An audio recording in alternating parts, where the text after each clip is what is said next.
ॐ अज्ञानतिमिरान्धस्य ज्ञानाञ्जनशलाकया चक्षुरुन्मिलितं येन तस्मै श्रीगुरवे नमः।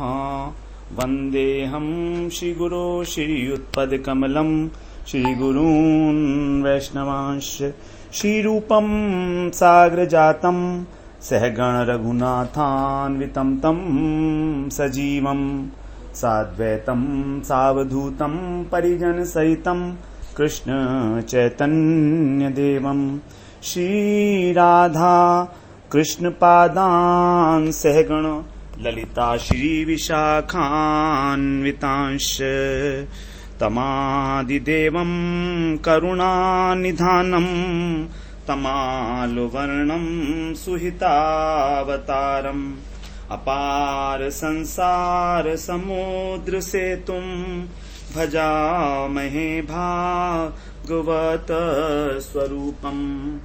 हे देव हे दैत्य हे भुवनैक बंधो, हे कृष्ण हे चपल हे करुणैक सिंधो, हे नाथ हे रमण हे नयनाभिराम, हा हा कदानुभवितासि पदं दृशोर्मे।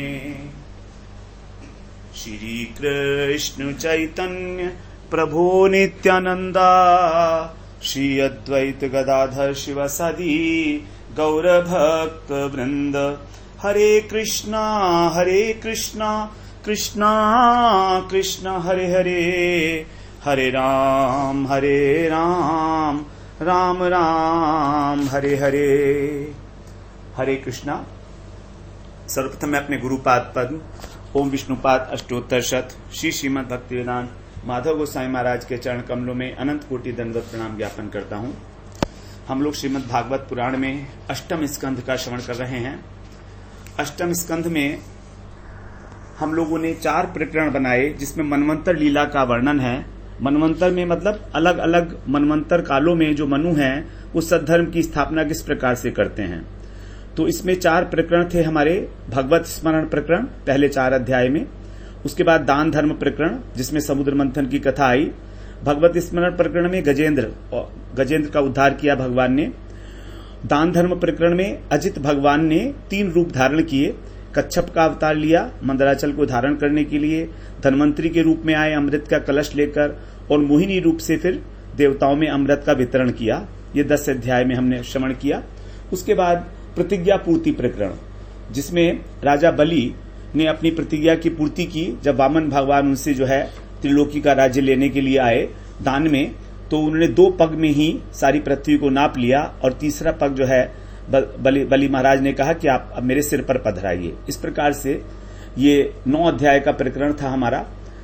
अब इस अष्टम स्कंध में 24 अध्याय हैं। केवल एक ही अध्याय हमारा अब अंतिम अध्याय है, वो है मत्स्यावतार कथा प्रकरण। इसमें भगवान की मत्स्यावतार की कथा है, एक ही प्रकरण है।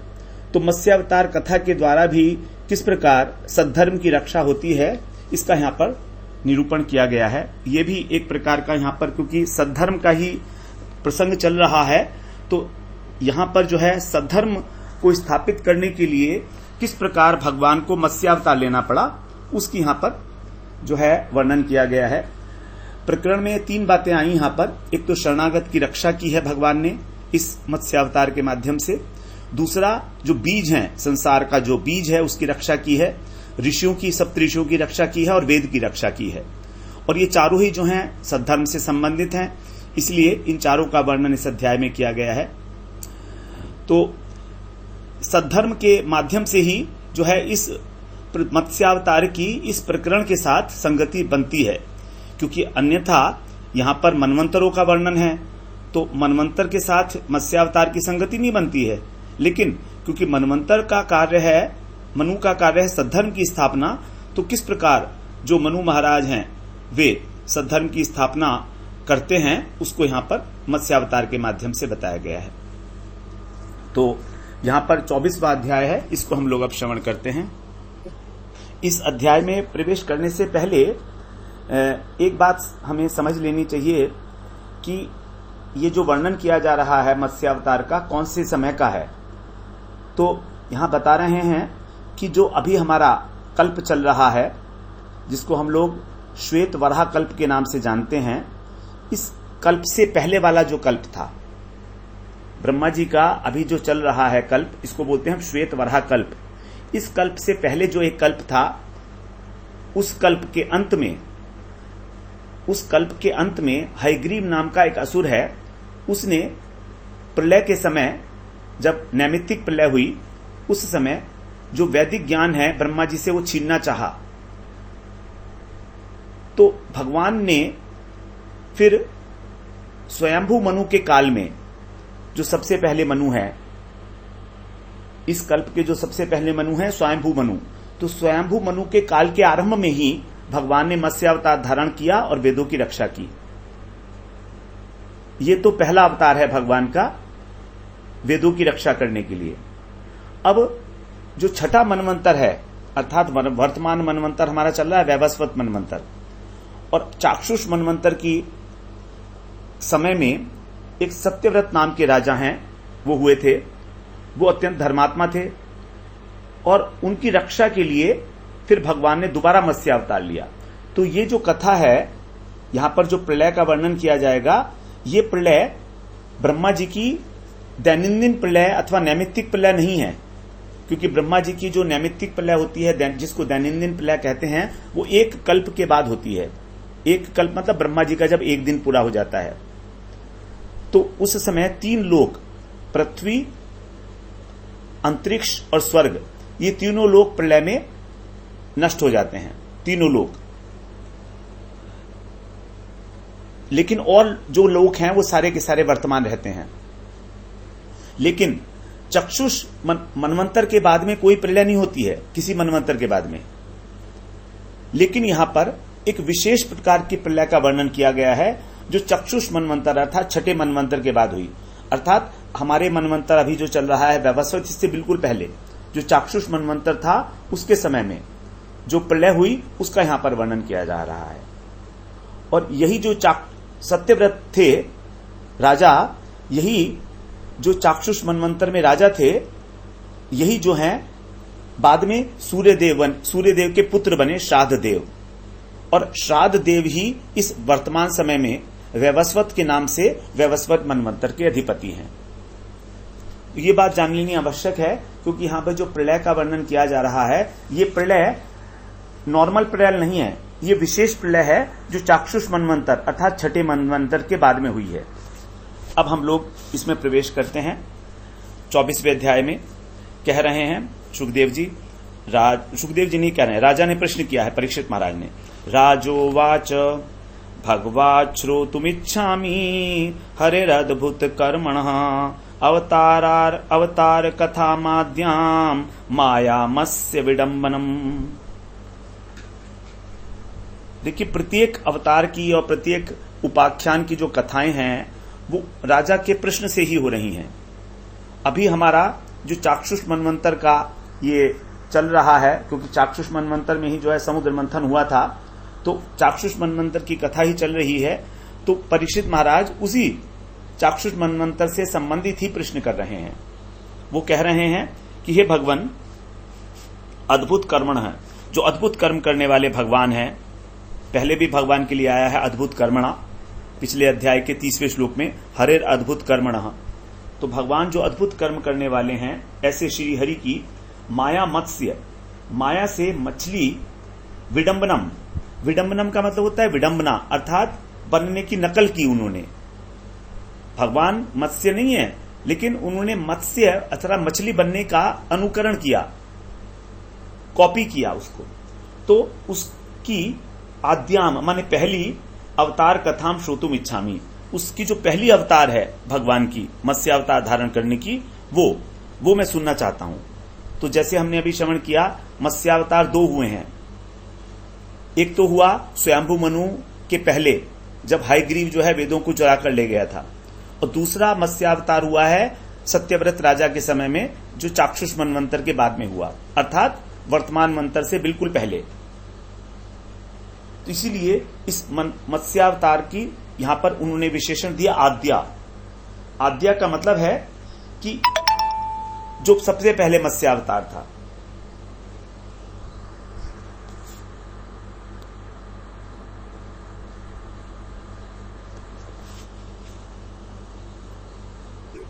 आगे कह रहे हैं परीक्षित महाराज, यदर्थमदधात रूपम मात्स्यम लोक जुगुप्सितम तमह प्रकृति दुर्मर्षम कर्मग्रस्त इवेश्वर। जो ईश्वर हैं अर्थात सर्व समर्थ हैं, ऐसे होते हुए भी कर्मग्रस्त इव, जो एक कर्म बंधन में पड़ा हुआ साधारण जीव है उसके समान, यत अर्थम जिस प्रयोजन से लोक जुगुप्सितम, जुगुप्सित का मतलब होता है निंदित, तो लोक के अंदर जो निंदित और तमह प्रकृति, तमोगुण प्रकृति वाला और दुर्मर्षम अत्यंत असहनशील मछली का मात्स्यम रूपम, मछली का जो रूप है अदधात भगवान ने धारण किया। तो क्या प्रयोजन था कि भगवान को इसकी आवश्यकता पड़ गई? क्योंकि मछली को तो तमोगुणी माना जाता है और निंदित है और असहनशील बताया गया है मछली को हर प्रकार से। तो किस कारण से भगवान ने, क्योंकि ये मछली वगैरह का जो योनि मिलती है वो तो कर्म बंधन के कारण मिलती है। यदि किसी के कर्म बहुत अधिक तामसिक हैं तो मछली की योनि में उत्पन्न होता है। तो इस प्रकार भगवान ने जो गर्हित मछली है, गर्हित कहते हैं, गर्हित का मतलब है जुगुप्सित, जो निंदनीय है, तो इस मछली का रूप स्वीकार किया तो अवश्य ही कोई ना कोई भक्त के ऊपर कृपा करनी होगी। इसलिए तो उस विषय में परीक्षित महाराज जो है जानना चाह रहे हैं कि किस लिए उन्होंने ये अवतार ग्रहण धारण किया मत्स्य का, जो जगत में निंदनीय है, अच्छा नहीं माना जाता है। एतन्नो भगवन् सर्वं यथावद वक्तुमर्हसि उत्तम श्लोक चरितम सर्वलोक सुखावहम। हे भगवान, एतत् सर्वम, यह सब कुछ, यथावत अर्थात जैसा है, एज इट इज, ठीक ठाक, नौ माने हमसे, वक्तु माने आपको, नहीं वक्तु माने बतलाना चाहिए, अर्थ माने बतलाना चाहिए, आप ये सब बताने के योग्य हैं। उत्तम श्लोक चरितम, क्योंकि पवित्र कीर्ति जो भगवान है उनका चरित्र सर्वलोक सुखावहम, सभी लोगों को सुख देने वाला है, सभी मनुष्यों को।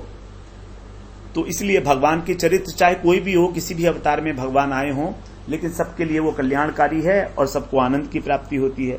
इसलिए आप हमको वो वाला चरित्र बताइए भगवान का, जो भगवान का आदि मत्स्य अवतार हुआ था। 2 मत्स्य अवतार हैं, तो यहां पर आद्याम शब्द के द्वारा परीक्षित महाराज इंगित कर रहे हैं सबसे पहला वाला, जब उन्होंने हयग्रीव से वेदों की रक्षा की थी, हयग्रीव नामक असुर से। अब सूत जी कह रहे हैं, सूत उवाच इत्युक्तो विष्णुरातेन भगवान बादरायणि उवाच चरितम विष्णुर्मत्स्य रूपेण यत्कृतम। सूत जी कह रहे हैं अब शौनक ऋषियों से कि हे शौनकादि ऋषियों, इत्युक्तो, इस प्रकार से जब राजा ने विष्णुरात मतलब परीक्षित महाराज, रात का अर्थ होता है रक्षा करना, तो विष्णु ने जिनकी रक्षा की है इसलिए उनको कहा गया विष्णुरात। तो इस प्रकार से परीक्षित महाराज के कहने पर जो भगवान बादरायणी हैं अर्थात व्यासनंदन सुखदेव, बादरायण के पुत्र, उन्होंने मत्स्य रूपेण, मत्स्य रूप में भगवान ने यत्कृतम, जो लीलाएं की थी, विष्णु चरितम उवाच, भगवान विष्णु के चरित्र का वो तब वर्णन करने लगे, किया उन्होंने। अब कह रहे हैं श्री शुक उवाच गोविप्र साधूनां छन्दसामपि चेश्वरः रक्षाम इच्छंस्तनुर्धत्ते धर्मस्यार्थस्य चैव हि। सुखदेव गोस्वामी अब कह रहे हैं कि ही माने क्योंकि ईश्वर, जो भगवान है, ईश्वर है, सर्व समर्थ प्रभु हैं, वे गायों का, ब्राह्मणों का, सुर माने देवताओं का, और छंदसा माने वेदों की भी, अपि माने भी, धर्मस्य अर्थस्य, धर्म और संपत्ति की भी, रक्षा माने रक्षा करने की, इच्छन माने इच्छा से, तनु माने अवतार, ये जो अवतार है, ये देह है, उसको धत्ते माने धारण करते हैं। तो भगवान बताया सुखदेव महाराज ने कि जो भी नियमों की रक्षा करने के लिए ये जो धर्म और अर्थ के नियम हैं, और वेद इत्यादि, और गाय, ब्राह्मण और देवता, इसी की रक्षा के लिए भगवान जो है अवतार ग्रहण करते हैं। भगवान को कहा गया है गौ ब्राह्मण हिताय च, अर्थात गाय और ब्राह्मणों का हित करने के लिए भगवान हमेशा उत्सुक रहते हैं। स्वयं कृष्ण जो है ग्वाल बाल बने, ये दिखाया कि किस प्रकार से हमको गायों की और बछड़ों की रक्षा करनी चाहिए। फिर जो सुदामा विप्र थे उनको सम्मान प्रदान किया, ब्राह्मण का हित, उन्होंने ब्राह्मण को सम्मान दिया अपने मित्र को। अब आगे कहते हैं उच्चावचेषु भूतेषु चरण वायुरिवेश्वर नोच्चावचत्वं भजते निर्गुण भजते नोच्चावचत्वं भजते निर्गुणत्वात् धियो गुणै। यहां पर अब कहा जा रहा है ही माने क्योंकि, यह माने जो, निर्गुणत्वात् निर्गुण होने के कारण, वायु के समान, वायु इव, उच्च और अवचेषु, उच्च का मतलब है ऊंचा और अवचेषु माने नीचा, तो उच्च और नीच, भूतेषु माने प्राणियों में, चरण माने घूमते हैं, भ्रमण करते हुए भगवान ईश्वर हैं, वे गुणई, गुणों के द्वारा, उच्च और अवचत्वम, बड़ा और छोटापन, न भजते, स्वीकार नहीं करते। तो चाहे भगवान उच्च योनि में आए या नीचे योनि में आए, उस योनि के जो गुणधर्म हैं, जो स्वभाव हैं, वो भगवान को स्पर्श नहीं कर सकते, वो उससे प्रभावित नहीं होते हैं, क्योंकि वो निर्गुणत्वात्, क्योंकि वो प्रकृति के तीनों गुणों से अतीत हैं। तो यहां पर वायु का उदाहरण दिया, जैसे वायु अनेक स्थान पर होकर बहती है, कभी गंदे स्थान पे होती है, कभी अच्छे स्थान पर बहती है, तो यद्यपि वहां उसकी गंध जो है वहां पर खराब हो जाती है, लेकिन वायु का उस स्थान से लेना देना नहीं है, बिल्कुल वो अस्पष्ट रहती है उससे। उसी प्रकार से भगवान जो हैं परम शुभ हैं, परम मंगलकारी हैं, प्रकृति के गुणों से अतीत हैं। इसलिए प्रकृति के जो गुण हैं तीन, सत्वगुण, रजोगुण और तमोगुण, उनको साधारण जो कर्म भोगी जीव है उसके भांति प्रभावित नहीं कर पाते। केवल जो बद्ध जीव है वही प्रकृति के गुणों से प्रभावित होता है। पुरुषः प्रकृतिस्थो ही भुंक्ते प्रकृति जान गुणान। जो प्रकृति में स्थित है, अर्थात जो अपने को देह माने हुए है, वही व्यक्ति जो है प्रकृति के गुणों से प्रभावित होता है। और जो जीवन मुक्त हो जाते हैं, जो भगवान के भक्त हैं, वो भी प्रकृति के गुणों से प्रभावित नहीं होते, तो फिर भगवान कैसे प्रभावित होंगे? इस प्रकार से 7वें श्लोक में कहते हैं आसीदतीत कल्पान्ते ब्राह्मो नैमित्तिको लयः समुद्रोप्लुतास्तत्र लोका भूरादयो नृप। हे नृप, हे राजन, अतीत कल्प अर्थात पिछले कल्प में, अभी जो हमारा वर्तमान कल्प चल रहा है उससे पहले वाली बात, अर्थात ये जो श्वेत वराह कल्प है, ब्रह्मा जी के 50 वर्ष पूरे हो चुके हैं, 51वें वर्ष का पहला दिन अभी चल रहा है। इसको हम कहते हैं श्वेत वराह कल्प, क्योंकि इसमें वराह भगवान आए थे इसलिए इसको वराह कह दिया गया है, तो इसका नाम है श्वेत कल्प। तो पिछले कल्प के अंत में, अर्थात जो 50वें वर्ष का अंतिम दिन था ब्रह्मा जी का, उसमें ब्राह्म नामक एक नैमित्तिक प्रलय हुआ था। लय माने प्रलय हुआ था, आसित माने हुआ था। तो ये जो बात चल रही है स्वयंभू मनवंतर से पहले की, क्योंकि स्वयंभू मनवंतर इस कल्प का सबसे पहला मनवंतर है। और इससे पहले जो है, इससे पहले एक कल्प का पूरा एक दिन था उनका, तो उसके अंत में जो एक नैमित्तिक प्रलय हुआ था, उसमें तत्र माने उस समय भू आदय समुद्र उपप्लुता, भूलोक इत्यादि जब समुद्र में डूब गए थे। ये जो प्रलय है, नैमित्तिक प्रलय कहते हैं इसको, ये ब्रह्मा जी के एक दिन के बाद होता है, जब ब्रह्मा जी सोते हैं। जब ब्रह्मा जी के 12 घंटे पूरे हो जाते हैं तो उनको नींद आती है, तब उस समय जो है 12 घंटे की रात्रि होती है, और उस समय जो है प्रलय हो जाती है, जिसको हम नैमित्तिक प्रलय बोलते हैं, अथवा दैनंदिन प्रलय, अर्थात जो प्रत्येक दिन में होती है, प्रत्येक दिन के अंत में ब्रह्मा जी के। तो 4 प्रकार की प्रलय हम लोग आगे श्रवण करेंगे 12वें स्कंध में। नित्य प्रलय, दैनंदिन प्रलय, प्राकृतिक प्रलय और आत्यांतिक प्रलय। नित्य प्रलय है कि प्रत्येक क्षण हमारे शरीर के अंदर परिवर्तन हो रहे हैं। प्रत्येक क्षण हम अभी बोल रहे हैं, बोलते बोलते ही हमारे शरीर का जो संरचना है वो पूरी बदल रही है। तो प्रलय हो रही है अंदर, शरीर के अंदर सब चीजें धीरे धीरे धीरे धीरे नष्ट हो रही हैं, क्षीण पड़ रही हैं। ये नित्य प्रलय है।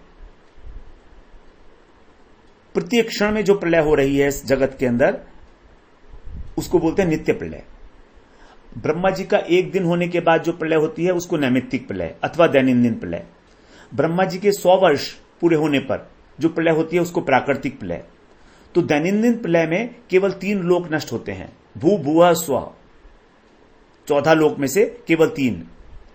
लेकिन जब ब्रह्मा जी का पूरे 100 वर्ष हो जाते हैं तो 14 के 14 भुवन जो हैं वो प्रलय, उनमें प्रलय हो जाते हैं। उसको महाप्रलय कहा जाता है अथवा उसको प्राकृतिक प्रलय कहते हैं, प्राकृतिक प्रलय।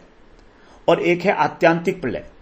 तो आत्यांतिक प्रलय वो प्रलय है जब हमारा जो लिंग शरीर है, जो हमारा सूक्ष्म शरीर है, जब वो नष्ट हो जाता है और हम भगवान के धाम में चले जाते हैं, हमको चिन्मय शरीर की प्राप्ति होती है, उसको बोलते हैं आत्यांतिक प्रलय। तो नित्य प्रलय और आत्यांतिक प्रलय ये दोनों जीव से संबंधित हैं। और नैमित्तिक प्रलय और प्राकृतिक प्रलय ये ब्रह्मा जी के एक दिन से और ब्रह्मा जी की पूरी आयु से संबंधित हैं। इस प्रकार की ये 4 प्रलय है। तो अभी यहां पर बात की जा रही है नैमित्तिक प्रलय की, जो प्रत्येक कल्प के अंत में होती है। उस समय जो है भू भुवः स्वः तीनों लोग जो है समुद्र में डूब गए थे। अब 8वें श्लोक में कह रहे हैं, काले नागत निद्रस्य धातु शिशयोर्षि बली मुखतो निसृतान वेदान हयग्रीवोन्तिके हरत। कालेन माने काल क्रम से, धातु माने ब्रह्मा जी को, आगत निद्रस्य निद्रा आ गई, 12 घंटे पूरे हो गए, अब ब्रह्मा जी के विश्राम का टाइम हो गया तो उनको नींद आने लगी। शिष्य यशः उनके सोते समय जब वो सो रहे थे, मुख्तः उनके मुख से निसृतान जो निकला, वो अंतिके वेदान निकलकर जो पास में पड़े हुए वेद थे उनको हयग्रीव नामक एक दानव ने हरण कर लिया। हयग्रीव नाम, जब ब्रह्मा जी को नींद आने लगी, वो लेटने की इच्छा करने लगे तो उनके मुख से वेद निकले और उसको हयग्रीव नामक एक राक्षस था, उसने चुरा लिया। अब आगे कह रहे हैं, ज्ञात्वा तद्दानवेन्द्रस्य हयग्रीवस्य चेष्टितम दधार शफरी रूपम भगवान हरिरीश्वरः। अब यह जानकर, तत् माने यह बात, इस बात को जानकर, हयग्रीवस्य जो हयग्रीव की चेष्टा थी उसको जानकर, चेष्टितम ज्ञात्वा, ईश्वर जो भगवान ईश्वर हैं, सर्वसमर्थ ईश्वर हैं, वे भगवान श्री हरि ने शफरी रूपम दधार, मछली का रूप धारण किया।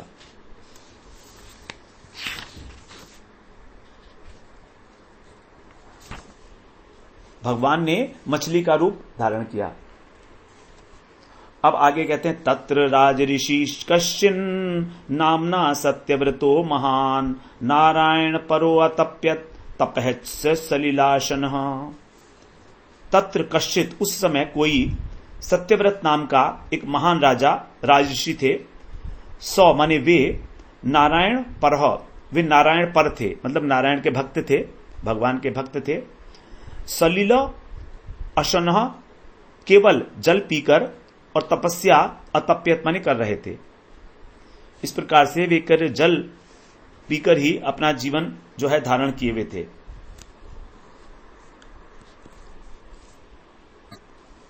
तो यहां पर जो समय है वो समय क्या है कि कुछ ही दिन बाद प्रलय होने वाली थी। मतलब क्या हुआ कि अभी जो कल्प चल रहा है हमारा, इस कल्प से पुरानी बात है।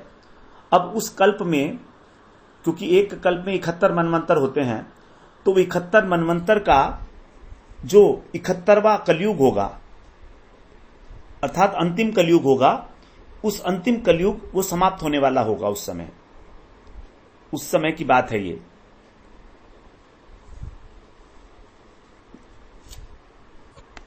तो अब यहां पर टिप्पणी में ये कहा जा रहा है कि ये जो मनवंतर, ये जो सत्यव्रत राजा हुए थे, ये उस कलयुग में नहीं हुए थे। बल्कि ये चाक्षुष मनवंतर में राजा हुए थे। 2 प्रकार के अवतार हुए हैं भगवान के, मत्स्य अवतार। दोबारा से इसको स्पष्ट रूप से समझने की चेष्टा करते हैं, थोड़ा सा कॉम्प्लिकेशन है इसके समझने में, एक बार समझ लेंगे तो ठीक होगा। जैसे कि यहां पर लिखा हुआ है, तो इसमें बता रहे हैं कि सत्यव्रत जो राजा थे वो चाक्षुष मनवंतर में हुए थे,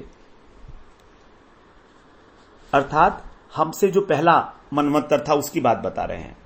तो एक मत्स्यावतार तो तब हुए थे स्वयंभू मनवंतर के अंत में के शुरू में मछली का रूप धारण किया था और भगवान ने फिर वेदों का उद्धार करा था, वेदों को बचाया था।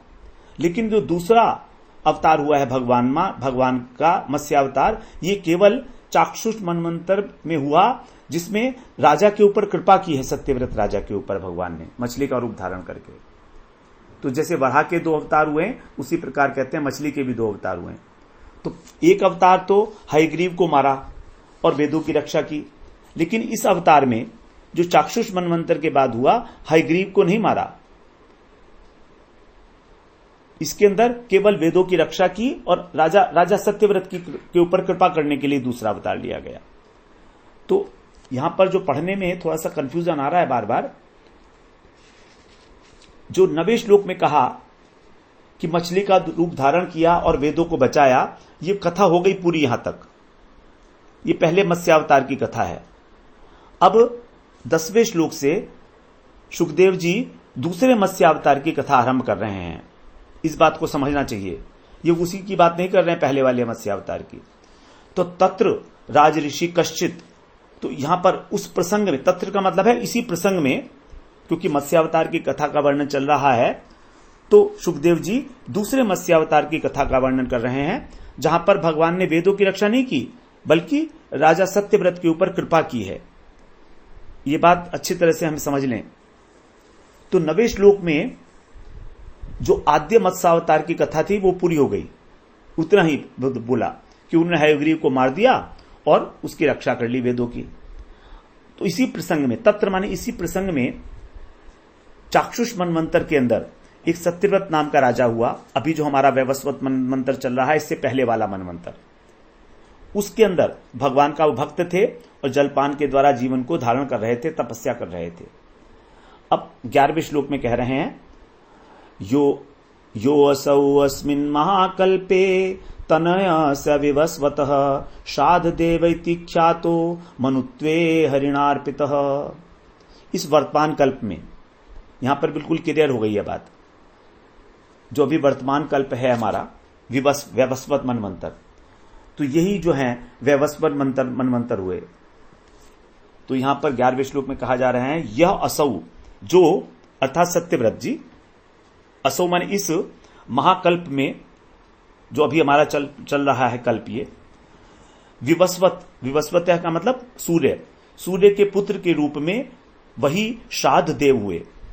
इति ख्यातः, इनका नाम हुआ शाद देव।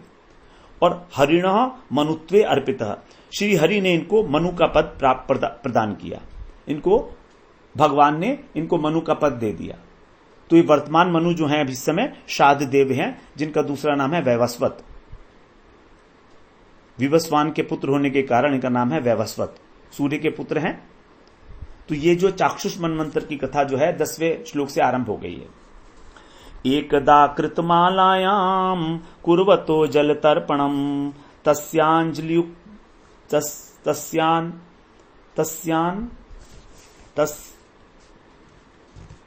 तस्यांजलियुदके काचित छपरे अभ्यपद्यत शफरी एका अभ्यपद्यत। एकदा माने एक बार,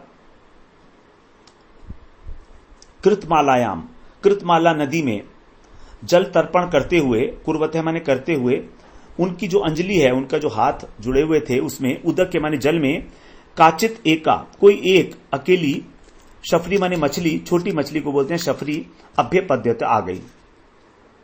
इस प्रकार से जब वो तर्पण कर रहे थे तो उनके हाथ में एक मछली आ गई छोटी सी। 13वें श्लोक में कह रहे हैं, सत्यव्रतो अंजलि गताम सहतो न भारत उत्सस्रज नदी तोये शफरिम द्रविड़ेश्वर। हे परीक्षित, जो द्रविड़ देश के राजा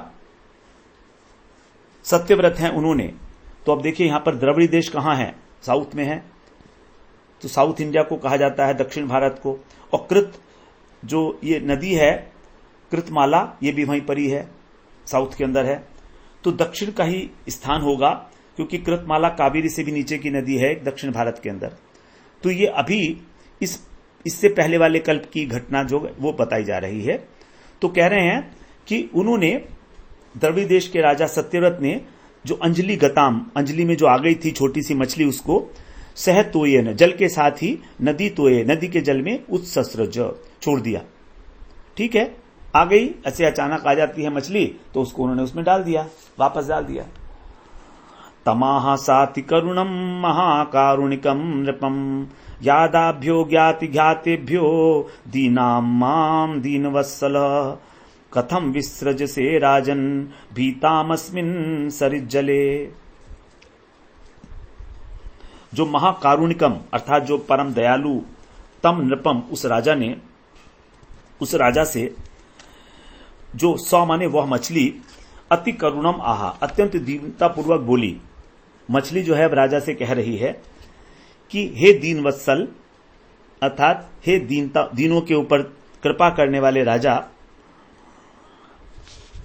अस्मिन् सरित जले, इस नदी के जल में, ज्ञाति अपनी ही जाति को ही, घातिभ्य माने मारने वाले, यादोभ्य जो जल के जीव हैं उनसे, मैं भीताम अत्यंत डरी हुई हूं। आप जानते हैं कि जल में रहने वाले जीव जो हैं अपने ही जाति वालों को खा जाते हैं, बड़ी मछली छोटी मछली को खा जाती है, तो इसलिए मुझको बड़ा डर लग रहा है।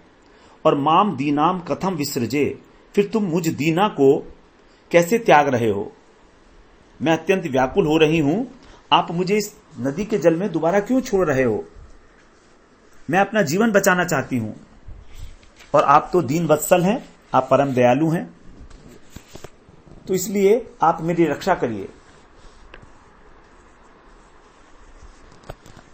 अब 15वें श्लोक में कह रहे हैं, तमात्मनोनुग्रहार्थम प्रीत्या मत्स्य वपुर्धरम अजानन रक्षणार्थाय शफर्या समनो दधे। प्रीत्या मतलब प्रसन्न होकर,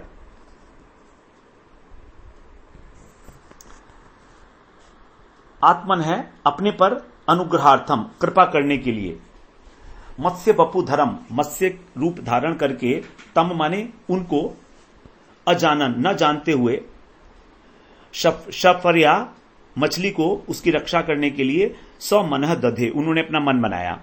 राजा ने सोचा कि शायद प्रसन्न होकर भगवान ही मछली के रूप में मुझ पर कृपा करने आए हों, ऐसा हो सकता है, तो इसलिए उन्होंने अपना मन बनाया इस प्रकार का कि ठीक है, अब मुझे इसकी रक्षा करनी चाहिए, क्योंकि हो सकता है कोई भी भगवान के रूप में आ सकता है कृपा करने के लिए। अब जो बोल रही है, तो यहां पर भगवान की जो सेवा करना चाह रहे हैं वो भगवान के रूप में अथवा किसी जीव के रूप में भी, तो यहां पर कोई उनका उद्देश्य नहीं है सेवा का। तो अज्ञात रूप से बिना जानते हुए ही, और किस प्रकार से राजा जो है उस मछली के प्रति जो है उसकी सेवा करेंगे, उसको बचाकर, ये बताया है। तो उन्होंने अपना मन बना लिया कि ठीक है, मन ही मन संकल्प किया कि मैं इसकी रक्षा करूंगा। तस्यादीनतरम वाक्यम अश्रुत्य स महीपति कलशाप्सु निधायिनाम दयालुर्निन्याश्रमम। तब 100 माने उन दयालु राजा ने, महीपति, तस्या माने उसकी, जो दीनतरम अत्यंत दीनतापूर्ण बातें थीं, वाक्यम आश्रुत्य, ऐसी वाणी को सुनकर, ए नाम माने इस मछली को, कलश अपसु जल के कलश में, अपसु माने जल, तो जल के कलश में, लिधाय माने डालकर, आश्रमम निन्य अपने आश्रम पर ले आए। अपने कलश में डाला उन्होंने दया करके, और उसको अपने आश्रम पर ले आए कि मैं इसकी रक्षा करूंगा। मछली पाल सकते हैं, सा तु तत्रैकरात्रेण वर्धमाना कमंडलौ अलब्ध्वात्मावकाशं वा इदमाह महीपतिम। तत्र वहां पर सा माने वो जो मछली थी एक रात्रि में ही वर्धमाना बढ़ गई और कमंडलौ कमंडल के अंदर आत्म अवकाशम अपने लिए अवकाश का मतलब स्थान न पाने के कारण अलब्धवा महीपतिम इदम आहा राजा से ये बोली। एक ही रात में वो बहुत बड़ी बढ़ गई और कमंडल जो है छोटा पड़ गया। तो राजा से वो बोलती है मछली, नाहम कमंडलावस्मिन कृच्छम वस्तुमिहोत्सहे कल्पयोकः सुविपुलम यत्राहम निवसे सुखम। अस्मिन कमंडलो इस कमंडल में यह माने यहां पर कृच्छम वस्तुम बड़ी कठिनाई से रहने पर भी के लिए अहम उत्सहे न मेरी उत्सुकता नहीं है। अर्थात कह रही है मछली कि मैं बड़े कष्ट के साथ यहां पर रह रही हूं, इस कमंडल में मैं नहीं रह पा रही हूं, मेरी इच्छा नहीं है कि मैं कमंडल में रहूं।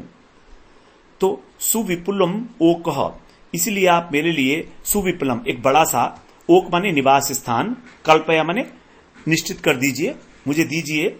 यत्र माने जहां पर अहम माने मैं सुखम निवसे सुख पूर्वक निवास कर सकूं। तो मेरे को कोई बड़ा सा स्थान आप दे दीजिए जहां पर मैं बिना किसी कष्ट के आराम से रह सकूं। सएनाम तत्आदाय न्यधादौ ददंच नोदके तत्र क्षिप्ता मुहूर्तेन हस्तत्रयम अवर्धत। तब माने उस राजा ने एनाम माने इस मछली को वहां से लेकर तत्म आदाय माने वहां से लेकर औदच्चन एक बड़े से मटके के अंदर उदगे निधात डाल दिया, पानी के अंदर डाल दिया उसको। एक बड़ा मटका था पानी से भरा हुआ, उसके अंदर उन्होंने कमंडल से निकालकर और बड़े मटके में डाल दिया। तत्र क्षिप्ता वहां पर वो क्षिप्त की हुई अर्थात डाले हुए मछली मुहूर्तेन एक ही मुहूर्त में केवल एक मुहूर्त के अंदर हस्तत्रयम अवर्धत 3 हाथ बढ़ गई, बड़ी तेजी से बढ़ गई। वहां तो रात्रि में ऐसा हुआ था, लेकिन यहां पर एक मुहूर्त मात्र के अंदर ही वो इतनी बढ़कर बड़ी हो गई। अब आगे कहते हैं 20वें श्लोक में, न मे एत दलम राजन सुखम वस्तुम उदंचनम प्रथुदेहि पदम मह्यम यत्वाहम शरणम गता। हे राजन, मैं सुखम वस्तु मेरे सुख से रहने के लिए एतद उदच्चनम ये जो मटका है अलम न पर्याप्त नहीं है।